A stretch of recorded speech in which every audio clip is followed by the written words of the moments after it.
I'm waiting for Santa. I think maybe many of us are. Uh, Welcome to our town. Dorothy Thompson speaking to you today from the entrance to Rotary Lights. And just a reminder, you can visit the beautiful light display any evening through December. On the show, we'll have an update about Richland Center.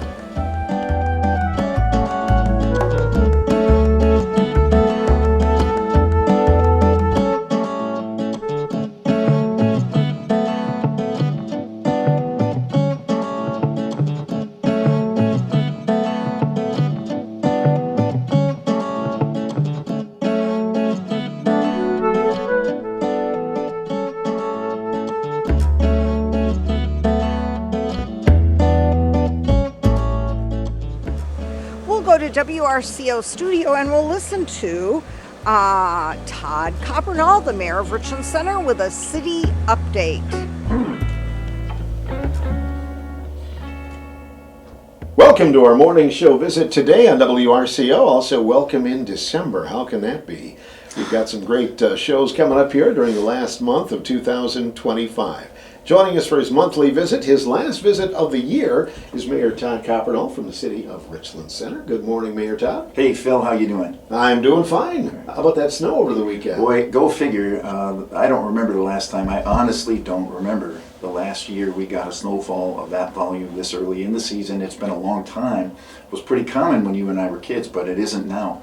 And yeah, that came down. When I was an older person in 2019, I chaired the Public Safety Committee, and we advanced to the council an idea to shorten the length of the alternate side parking that was in effect in the city. I think it had initially been adopted in 1986, and it started November 1st. I think it actually ran till April 15th for years and years. And when I got in there in 19, we talked about it. All it was doing is bringing complaints because it never snowed in November. It didn't snow as much in April or even March. So we shortened it to December 1st through the end of March or through the end of February. We cut it way down to 3 months. And until this weekend, we'd never had an issue once. Yeah, since 2019 it had never happened. And this time we missed by about 48 hours. Because alternate side parking, so that nobody forgets this, went into effect December 1st, which it is. So we're there. But that was the first time in whatever that is, 6 years, that we'd had a snowfall like that prior to December 1st, and barely that. But I know my neighbors were complaining about clearing it, and then the cold, and so we've already started our winter weather conversations a little quicker than recent years. There was a snow emergency, though. Yeah, that's what we did. So the reason the council in 2019 felt confident in going with December 1st through the end of February was, number one, we weren't having a lot of snowfalls before or after, and haven't since. But the other reason is you still have the right, the city can reserve and did, the right to declare a snow emergency. So if you do get a snowfall, you can just tell people, get into a municipal parking lot, work something out with a neighbor to get in their driveway. And, it really hasn't been much of an issue. And this weekend, people seem pretty cooperative. Folks understand you can't clear the streets if people are parked all over the place. So went pretty well. Unfortunately, it was right in the heart of small business Saturday, and some were open, but some had to close, and hopefully people will remember them, not just Saturday, but the whole month. Right? I certainly hope that's true, that people get out and support our local businesses, because that was really unfortunate timing for that, for sure. And I watched all the closings coming through, Tim Feed letting everybody know who wasn't open and what events, and there were a lot of other things too, this club and that event and the Rotary Lights shut down and all of that. But I guess that's what you do in the Midwest when a storm comes through, right? Batten down the hatches, right? Yeah. And speaking of Rotary Lights, they're open again. They are. I haven't been yet. I will be out this week. Such a great event, and just more and more people all the time going through and viewing, but also participating. I don't know where you could wedge another tree in there. Keith will probably find a place, but it's an amazing event and a lot of great volunteers that deserve all the credit they get. And we're pulling people from all over the place. I don't think most people understand. If you never worked it as a volunteer, and stood there with a clipboard and asked the people where they were from, you wouldn't understand. These folks are coming from all over the place for that event. It's a big deal for Richland Center, and I encourage everybody who can hear me to visit the Rotary Lights in the park this season. It could be argued that's one of the bigger events of the year in terms of bringing people in. It absolutely has become that, and it runs, it's Thanksgiving to New Year's, so you get about 6 weeks of traffic in town, and when you talk to the folks, you do get, Richland Center, Boaz, Casanova, but you'll hear Reedsburg, Boscobel, Cross Plains, even places like Madison and La Crosse, or family members that were visiting somebody in southwest Wisconsin and heard about it and came over. And those are people that otherwise were not coming to this city. So that's a big deal to bring more people in, and they're here for the lights, and they should be, and for the spirit of the season, and they should be, but don't forget that the volunteers they're talking to, it might be Chamber of Commerce, City Council, one club or the other, or it could be, business owners, people like that, and so they're meeting our people, and also as they roll through or walk through, and they see the signs, they're being exposed to a lot of memories, people that passed, and I know they're taking home their memories of the visual lights, and they should be. But don't forget that a lot of businesses are represented there too. And if you're here from someplace else and you didn't know about us so much, you're being exposed to what we do and what we offer here. So the point of it is a good time and the holiday spirit. But there are other benefits to that event as well. Also making news in the city, Panorama Estates. What's up with that? Well, they've started building too. And I'm excited about it. I've been up on that site many times, met with the soil engineer, I met with the banker that they are using, I met with Dwayne and Justin Kleinsasser on site, the excavators, several people up there. And they've started on building 2. I don't know for sure when it will be done, I just don't know that yet, but they have begun. That one will be 46 units up there, and we're all very excited about that. Myself, the city council, the city staff have had to do a lot of work on that one, as the builder has. Just things got crazy with COVID, building costs went where they did, et cetera, et cetera. So we hit delays no one wanted. There was aggravation, I think, on all parts getting here, but we are here, and that's a very big deal. If you drive up there, you'll see it right away. As you're headed up the hill, it's on the right this time for building 2, and they're going. Mm-hmm. That's what I've heard. And then there's building 3, right? Aren't they building them simultaneously? They will be. They haven't started building 3 yet. It's not exactly the same date, but they will be building them simultaneously with a lag between them, because you need time to get the foundation in and so on. But yes, the intent is still for building 3 as well. All right, Story Field. We talked about that each time you've been on here the last few months. Yep. What's the latest on that? The property has been sold by the city to the developer, which was approved October 7th at the city council meeting. The council voted on that and voted in favor. And so the language of the ordinance, which is, I believe, still available online on the city website, if you look in the packet that the older persons and myself were using that night, find in the meetings and agendas, find the October 7th council meeting and click on the packet. I believe that's still available online. And what that ordinance did is it authorized the sale of the property to build 8 duplexes on it, and then directed the city administrator to execute the developer's agreement with the developer. And so what happened there, the council voted that, the administrator did what she should have, reading state statute, conferring with the city attorney. She then referred that ordinance to the plan commission for review, just make sure it did not conflict with things like city comprehensive plan, city land use map, zoning, things like that. It didn't. It was sent back to her, so Ashley got a hold of the developer. They signed the developer's agreement, which is a binding contract between the developer and the city. And just the short version is then now the buyer and the city both have enforceable rights to contract. And from that point, then she had done her job, that's Ashley Oliphant, the administrator, as directed by the council. So then the city attorney then is compelled to draft the deed and the transfer, which he did, and that meant that myself and the administrator were compelled to sign it.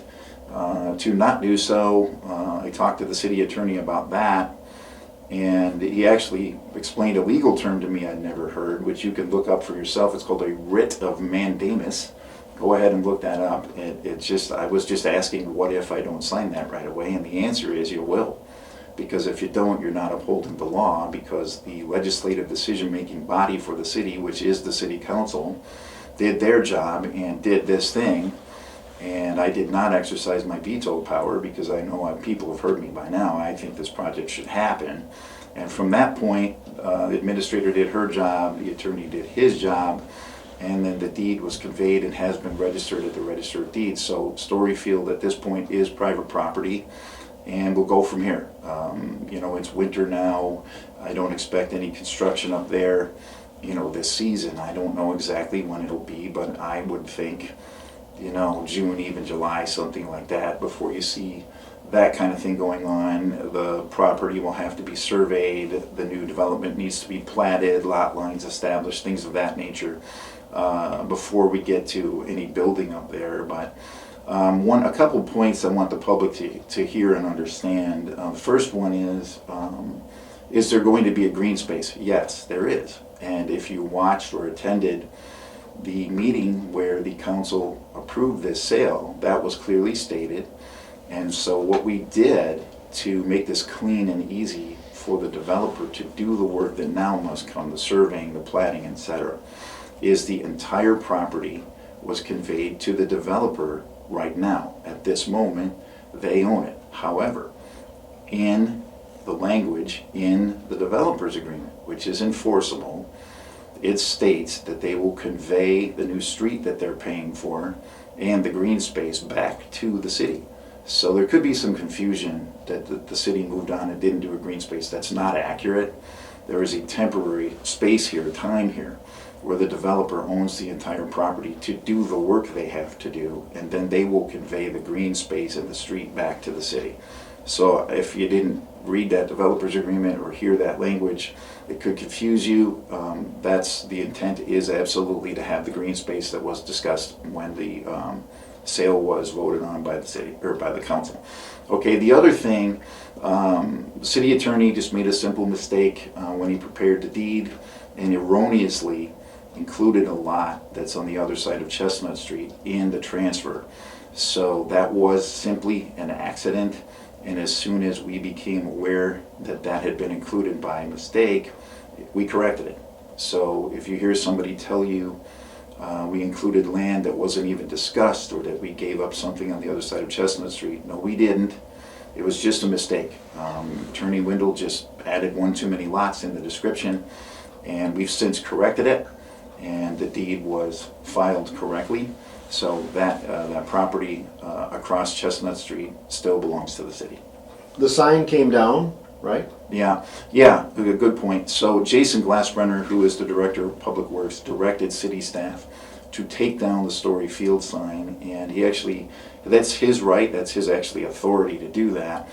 He didn't tell me he was doing that, and so I caught a little bit by surprise, but when I talked to him, I understand completely why he did it, which was not to be rid of it or damage it or anything like that. It was strictly to protect that sign, because that property now belongs to someone else. So to make sure it wasn't damaged, you know, it mistakenly discarded or something, he had it taken down. It is safe.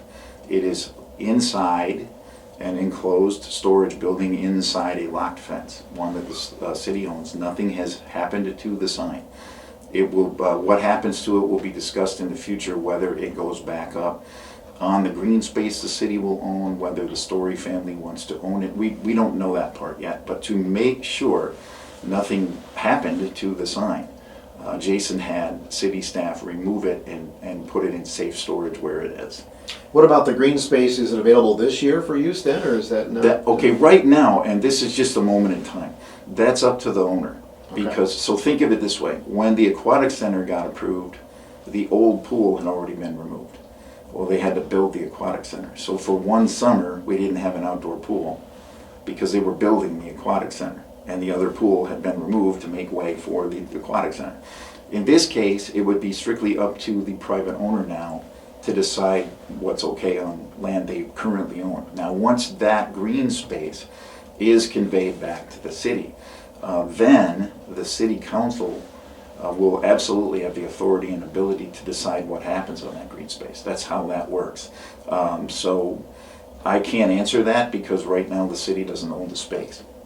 Okay, but there will be a green, we've said it several times, there will be a green space, and you know, my hope, I won't be the mayor by the time all of this gets done, but I certainly have made myself clear that I wanted a green space, and I wanted a significant green space, and then wherever it could be done, however it could be done, that we should try to preserve a sled hill up there for the kids in the neighborhood. So that, I've said that more than once.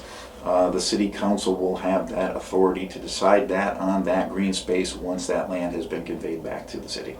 Oh, will this be talked about at the city council meeting tomorrow then, in terms of where you go next? Yeah, I expect Attorney Wendell to provide a much better overview of all this than I'm doing right now. You know, that's honestly, some of this is his job to do. And so he will be tomorrow night to myself, to the council, and to the public, just so everybody has a clear understanding. You know, it is what it was said what it was stated to be.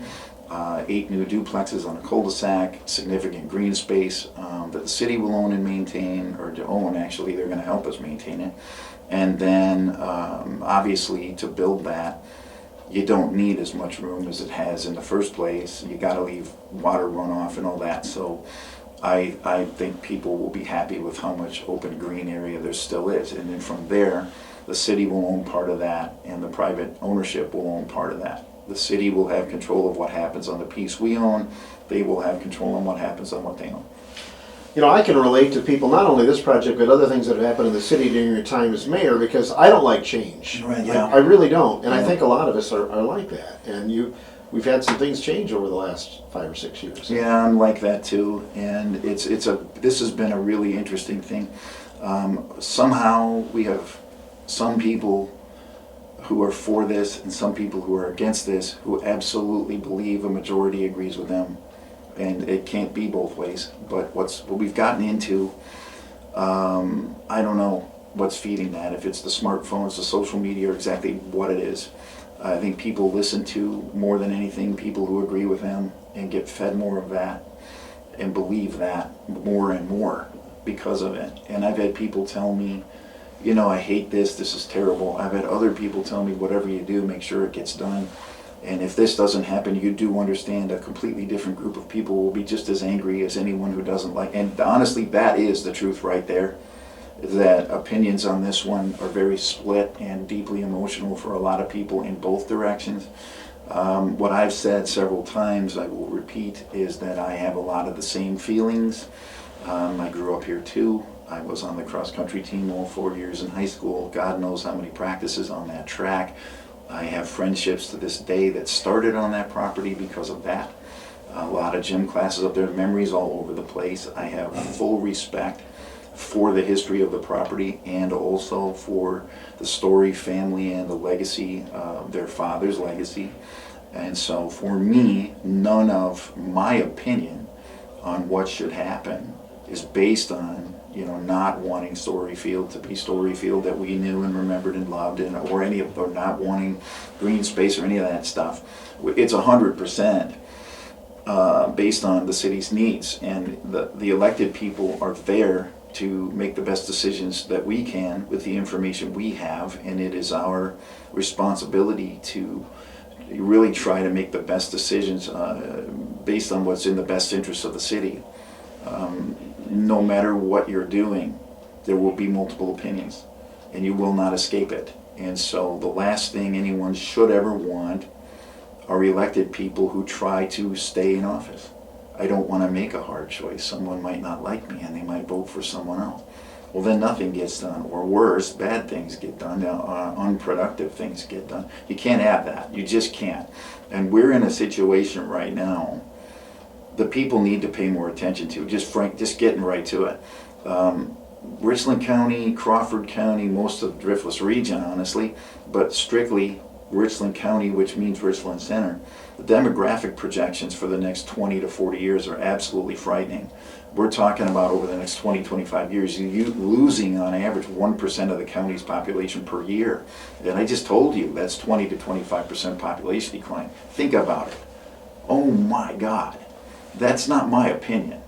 That came to us from the state. And if you think I'm the only one who knows it, last spring, the city and county were flat out warned to our faces by one of our largest employers in this city. They had the same demographic projections. They showed them to us on a PowerPoint. And they said, we need to see investment from this city and this county so we know why we should continue to invest here. And I'm not, get mad at whoever you want, I'm not going to look out the window while hundreds of jobs in this city are at risk, real risk, because of what the demographics say. And you may say, but Mayor Todd, that won't happen. Really? Can you do the simplest of math? Think it over. How many people are over age 50 in this county? And what's the birth rate? Yeah, I don't know. Yeah, you don't need me to say any more than that. Look around. Why have so many schools been discarded? Because we don't need them. Why were they built? Because we did need them. What does that tell you? A lot fewer kids. Okay, so the consolidation into the buildings. Know this too. Right now in Madison, I think it's 6 different bills are being debated at the state assembly that would deal with school district consolidations. That some of them would offer state aid to help pay for the costs associated with school district consolidations. 5, 6 bills. So if you think this isn't real, hey, please come to some more meetings. Please ask questions when you get a chance to talk to Tony Kurtz, Sarah Kieski.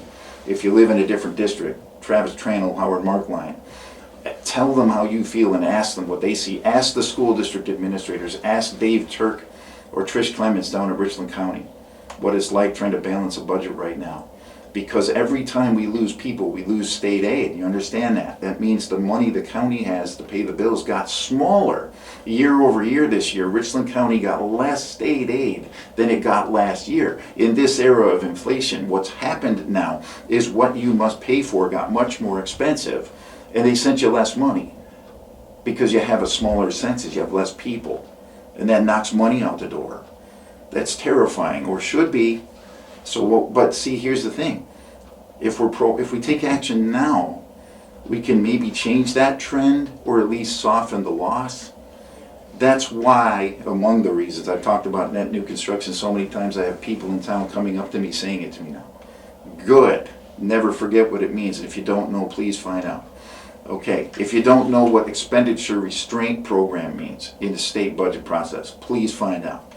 You'll start to learn what cities and counties are dealing with. And school districts and townships too, villages, all of us.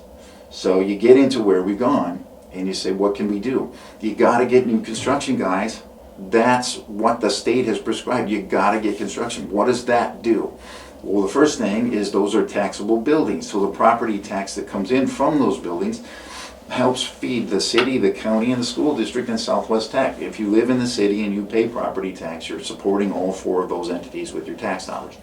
So a new structure, taxable, or even adding another bedroom, another garage, or a deck on the house, anything like that, increases the revenue coming in that helps pay the bills. What does that do? It helps us keep the things we currently offer. You want more parks? How about if we don't lose the ones we have? That's reality. That's reality. Richland Center has a lot of parks and a lot of trails, and we love them. Everybody involved wants every one of them, but they're expensive. You got to maintain things, insure things. When things break, you got to replace things, and it runs into money. Okay, and then you say, geez, inflation ran at 8% 2 years in a row. Whoa, where's all the money? Oh, wait a minute, state aid for this thing or that thing got cut because there's not as much traffic on your roads or not as many kids in your schools or whatever. So what do? You get another referendum. Or you get another speech. Hey, we got to cut this. I'm sorry. Well, that's what new construction's for. 2 things. You get 3 things. 1, taxable property, more tax revenue. 2, net new construction. It affects the levy amounts that cities and counties can even use to have enough money, to have any new money to pay the bills. And 3, why residential construction? So you can get more people in here. I just told you why. We're losing them. And it's just through aging. That's all it is. It's just, we've got a lot more older people than prior generations here had living in the county. And the birth rate, it isn't just here. Look around. Everywhere. There's just so few babies compared to what used to be. Just do the math. If you don't want to hear it from me, call the hospital administrator, call the school district administrator, call the plant manager at any of the largest employers in town, and ask them, average age of your employees, ask them what the demographic projections look like in 10 or 15 years, and you will hear fear, and you will hear concern, because they don't know where they'll get the talent to replace the people who are projected to retire, who are 50, 55, 60, 65 years old now. Okay, so what we did a couple of times, you see it, Panorama Story Field, you see these things, new construction, residential construction, go get people, grow the tax base. That's why. We just adopted the new city budget for 2026 this week. 0 members of the public attended the open meeting that had been publicly noticed. Not one to ask any questions at all. Not one. But we did it because that's our job. And it was hard. It's hard. Some things are being affected that we don't want to do. But you got as many dollars as you have. And so the council did its job. The city administrator and the city financial, Misty and Ashley, let's just be people. Misty and Ashley did a great job. The city council and the finance committee did a great job. And we got the budget approved, okay? But it was hard. It was very hard. Last year and this year, inflation did what it did. You know what? We got to sign a new ambulance agreement. It's a lot more money than it was. New police contract went in. It's a lot more money than it was. Anything else you have to buy. Anything you have to buy, for the streets or the parks or anything. It's a lot more money than it was. And I just told you, if your population declines, if your traffic on roads declines, you start to get, state aid gets chipped away a little bit at a time while your costs are increasing, and it really causes a bind. And it's become a problem at the city, and for years already was a problem in Richland County. And I hope when Dave Turk comes down here, he articulates exactly what they have their hands on. But I want to, on the positive though, we've been doing something about it. That's why you see the new construction. And Jason Glassburner and I did attend, the most recent meeting of the county's campus configuration committee. We were invited. I had talked to Dave and I said, I'd like to come. He said, I'd like to have you.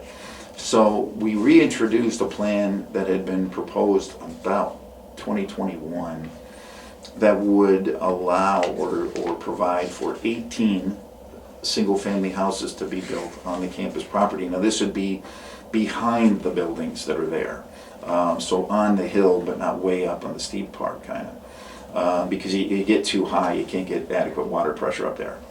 Okay, so you can't build at the top.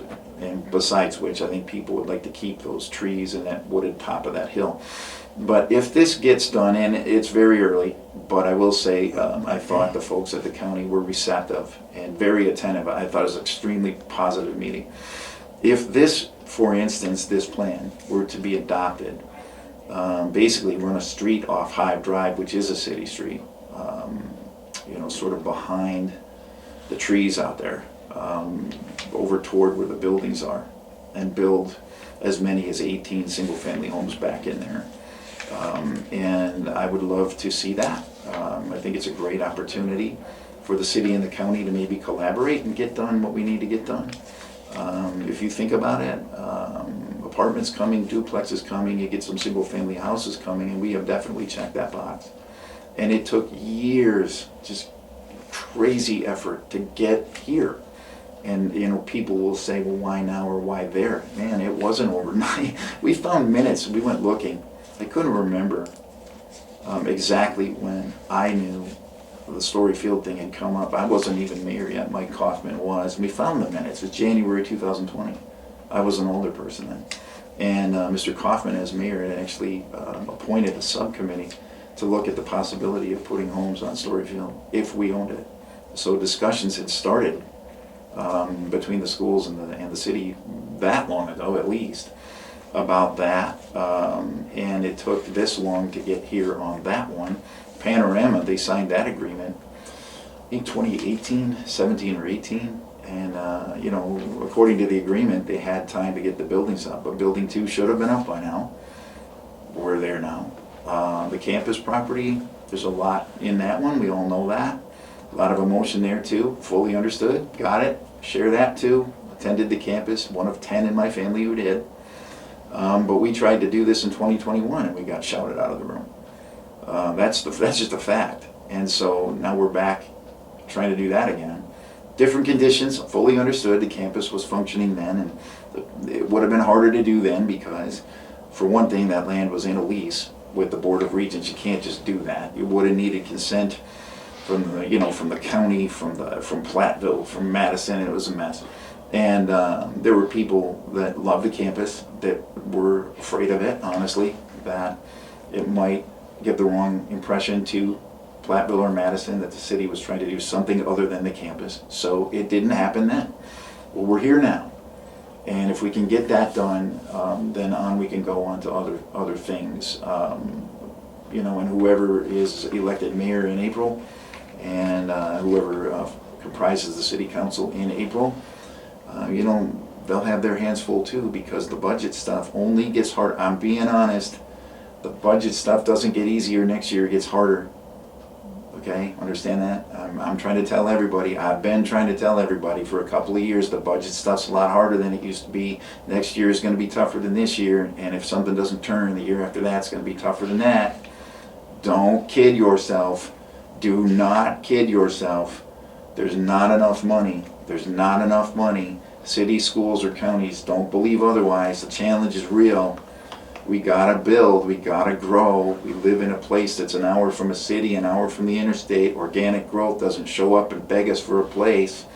We gotta be aggressive, go find it and do it when we can. We have to, if you want a financial future. I hope you're listening to me, Richland County. Every corner, Richland County, hear me.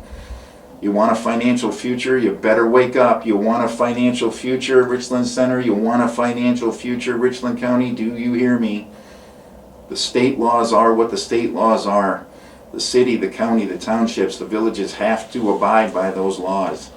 That just makes sense, right? And if you're in a small place, those laws stink. They stink on ice. They stink to high heaven, and we're in the middle of it. Richland Center's the only city in the small county. Look on the map. Every county that touches Richland County has a lot more land mass than we do. Every one of them has more than one city to rely on. We don't.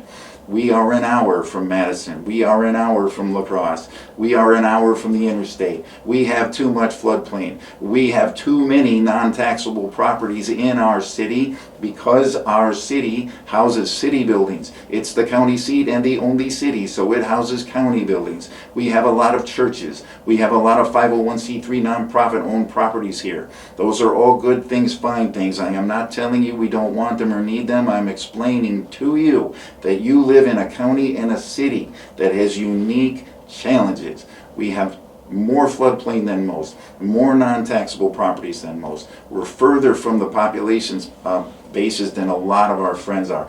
We don't have the flat buildable land, we have steep hills, okay? So you gotta understand, and you better understand yesterday.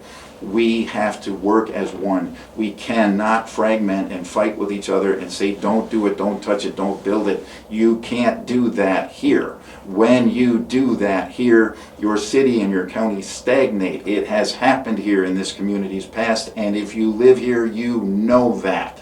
If you've ever said, geez, 45 years ago, they could have had Land's End, they could have had this, they could have done that, why didn't they? We are. And I hope you do too. And some of that is going to mean change. And some of that change is no fun, and it stinks. And it makes people mad and sad and everything else. And you better understand something. That the people that you all elected to make decisions on your behalf, which is how the system has always worked, they have the feelings you have. They're from the place you're from. What they have that you may not is the information that says, we gotta go, guys. We gotta go. Yesterday's gone. Sunday's already here. If you see a business in town that used to be open on Sunday and it's not now, why do you think that is? If you see a business in town that was open 7 nights a week, now it's only open 2, why do you think that is? Because they're having trouble staffing. Why do you think that is? Less people in working age. Okay, it's not a tomorrow thing. We're in it. it just gets steeper if we don't do something. So thank you from the mayor to the city council, to the county board, to the school board at every school district in the county. Thank you for the brave, courageous individuals who put themselves out there, who ran for office and said, I will be part of this, I will help make the big choices, and who persevere and keep their eye on what is best for their people. Thank you to the elected ones who signed up and showed up. Well, that's a good transition, Mayor Todd, because declaration of candidacy can start this month, or non-candidacy, and we need people to run, right? We do, it's time. If you have an opinion, stop telling the wall. Don't show up afterwards and say, you guys stink, put your name on a ballot, let's go. Decisions have to be made, they're not always easy, they're not always fun. Some of them are, some of it's great, some of it's challenging, all of it's critical. So now, right now, if you live in the city of Richland Center and you want to run for council or mayor, you can go down to the city clerk's office and tell them that's what you want to do. They'll explain the process. You will leave with nomination papers. You circulate them, get the signatures you need to get yourself on the ballot. The election is in April. I have stated since May of last year that I would not be seeking a fourth term. I will not be seeking a fourth term. Again, thank you. Dozens of people in the last few weeks have reached out to me trying to convince me to change my mind. I'm hoping that I'd stay, and I'm just not. I'm just tired. I can't explain to you, I still love being the mayor. Bottom of my heart, I still have true passion to do it. But imagine if your car battery was on a low drain every day. I've been mayor 5.5 years. I will be 6 when I'm done in April, and I don't think anybody, I don't care who you are, should serve longer than 6 years. I will say right now, I think we should impose a 3-term term limit on the mayor. If you look at the city's history, I think there's 3 that ever did more than 3 terms anyway. And starting in 1887, and there's still less than 10 in the entire history of the city that even did 3. And you can ask the ones who did. Go find Paul or Larry or Darlow. If you get out to Utah, Tom McCarthy's around. Ask them what happens and how worn down you get just because you care.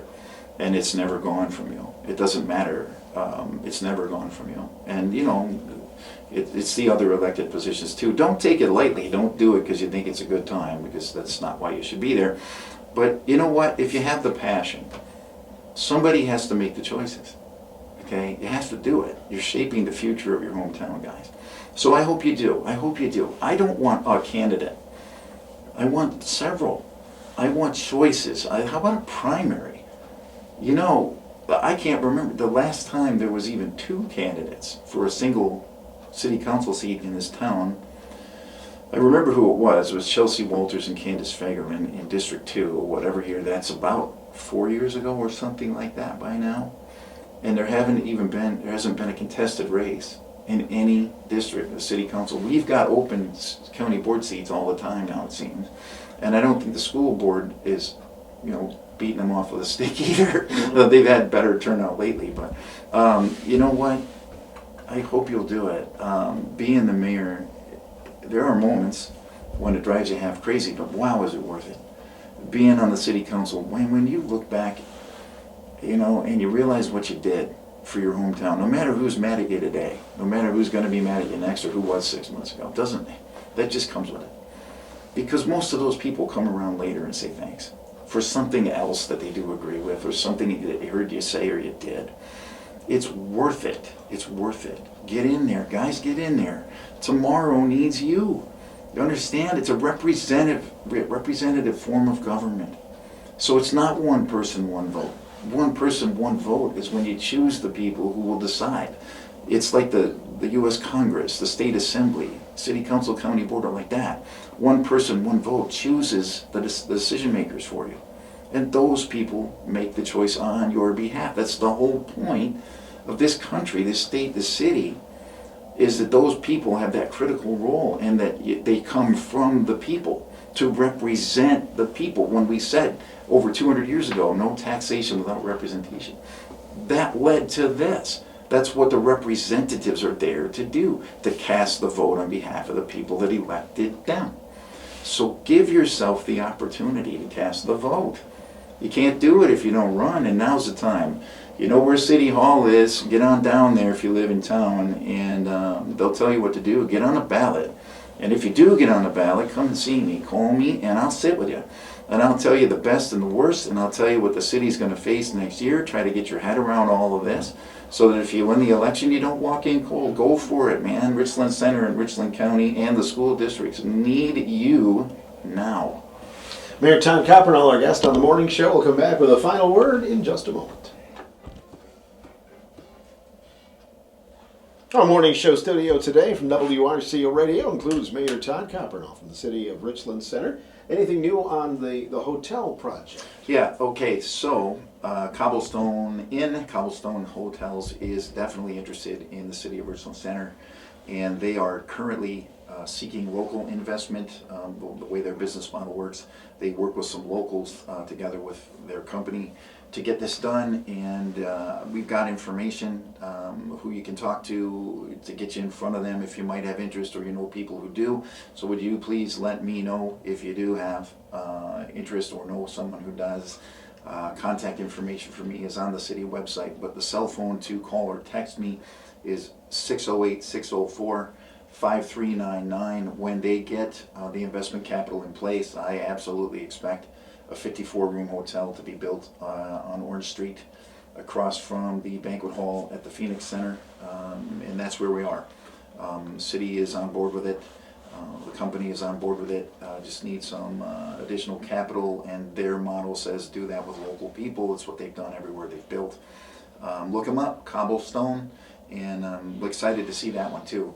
That's another one we've worked on for a couple of years. Hotel feasibility study was done. It showed we needed 54 rooms. Please contact Marty Richards. Marty, I know you're listening. He will tell you about the events this city has lost out on because we did not have adequate hotel space here.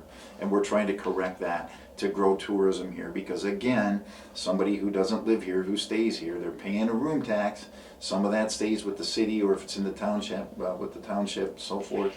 Now you're fixing roads and things without another property tax increase. This is the point. They spend money here, they pay sales tax here, that goes to the county. There we go. That's what we're trying to do. So Cobblestone in. And then my last, unless you had something else, Phil, my last message to everybody is by the time I'm on the air again, it will be after the new year. So Merry Christmas and Happy New Year from the mayor to everyone out there. Winter won't last as long as you think. It'll feel like it, but it gets the same amount of time as the calendar as summer does. It just, we went from 50 degrees to snow in about a week this year. Welcome back to Wisconsin weather. But be good to each other, really, be good to each other. I mean, that should always be true, no matter who you are or where you live, but understand that we really are a small city in a small county, and that we have to do for ourselves. You just have to understand, it was always true, it probably always will be. We've got to be one as often as we can be, and we've got to look out for all of us. So please be good to each other and help out when you can. If you have a good idea, don't be afraid to say so. I'm proud of my hometown and its people. I'm grateful and forever will be to the voters who put me in the mayor's office 3 times. And one more time, run for office, guys. Run for office. Come on. The system doesn't work if people don't sign up. Run for office. Pick it. City, county, township, schools. You pick what you're interested in and get yourself out there. Okay? Merry Christmas and Happy New Year. Do you have goals for the last months of your mayorship? Yes. I want to continue to educate our people on the issues that we're facing, because it became beyond obvious that just most of them just don't know, because in anyone's life, this really isn't meant as a criticism at all. In anybody's life, it doesn't come easy, man. We all have struggles and challenges and things we have to think about every day. How to pay the bills. Is my mom okay? Are my kids okay? I got to get to work. The car's not right. Every name it. And so, you might not be paying attention to what's going on off to the sides sometimes. You don't mean to. It's just what your daily life demands from you. Except that we've got huge things off to the sides. Okay, we've got scary economic forecasts and scary demographic forecasts that we can still correct, but we have to do it. Okay, so I want to keep continue to educate our people and we'll look for collaboration opportunities with the county, with the schools. The school district owns the gym in Melville Hall at the campus now. That's wonderful. Simon's members will have access to that gymnasium now. That's wonderful. See, we can do it. See that? We didn't have to build another gym, did we? No. We had to keep talking to each other and figure it out. Ambulance, yeah, we're figuring that out too.